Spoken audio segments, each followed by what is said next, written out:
My name is Maitha Abdalla. I'm an artist based in Abu Dhabi. I have graduated from Zayed University, Abu Dhabi, as a visual artist. I grew up listening to my grandmother's stories and stories that had inspired my career in arts.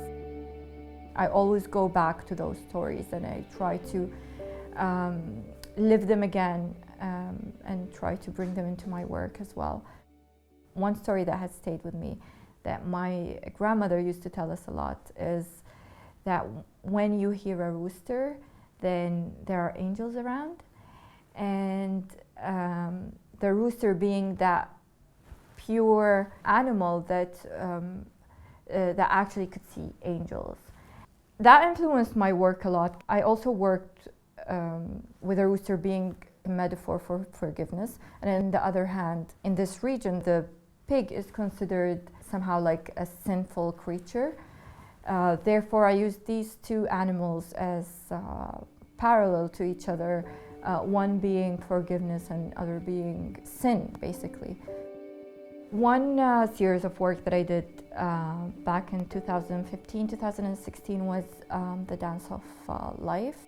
That series meant a lot to me because it has a lot of memories of my late uncle who suffered schizophrenia. Used to see a lot of things that were, part of his imaginary mind, and used to tell those stories, and we used to hear them from our family, and it actually stayed with me a lot. And I remember growing up, I always wanted to write it as a story, but never succeeded. So I decided to turn it into a visual paintings to kind of describe the state of mind that my uncle had at that time, but at the same time, the state of mind that I had, remembering all these stories.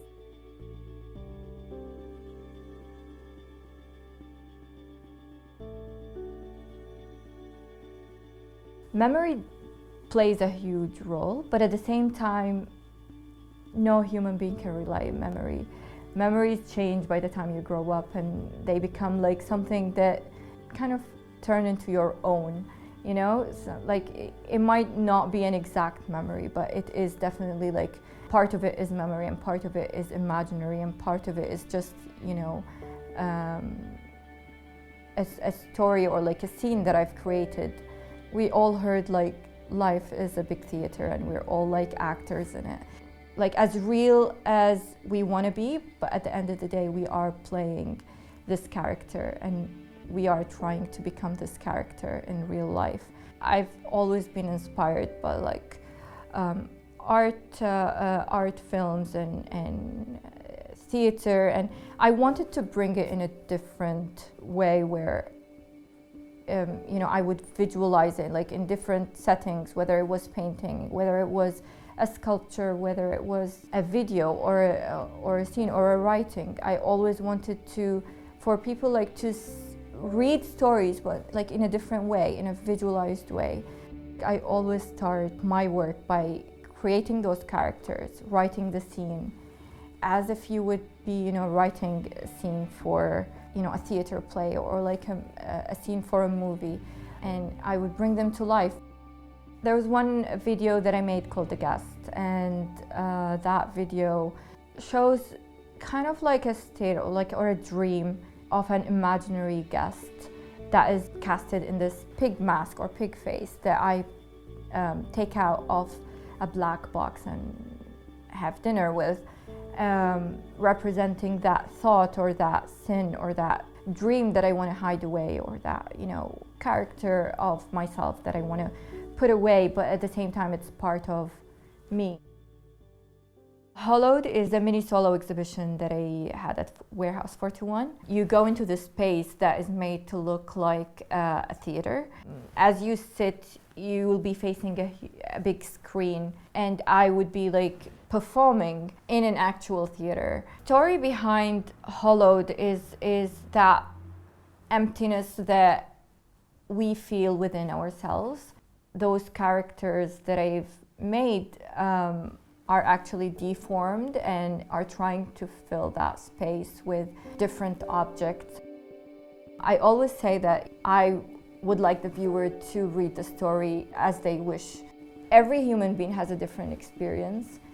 I always like to leave that, story like with an open ending for the viewer, like to kind of chase their own endings and chase their own stories.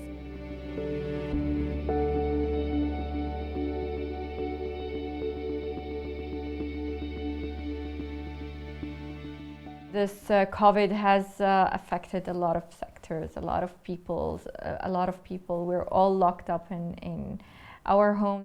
I had a lot of paintings that I wanted to go back to, a lot of writings, I went back through my my notebooks and it pulled up early inspiration of my thoughts. It was a time of reflection, but at the same time it was some alone time with my thoughts and myself, and did a lot of writing. So I started this art collective, Beit 15, with two other artists, Hashal Al-Lamki and Afra Al-Dhahri, two amazing friends. I always had it in my mind that I need a space to work. Other artists come over and, critique the work and talk about the work and critique different issues. It came out of necessity. We all wanted a space. We were all craving for that. It's been 3 years. It's been great so far. We all have our studios here. We host gatherings. We have our friends come over. You need to have that conversation. You need to be connected with your fellow artists, your fellow friends, and this is a space for everyone.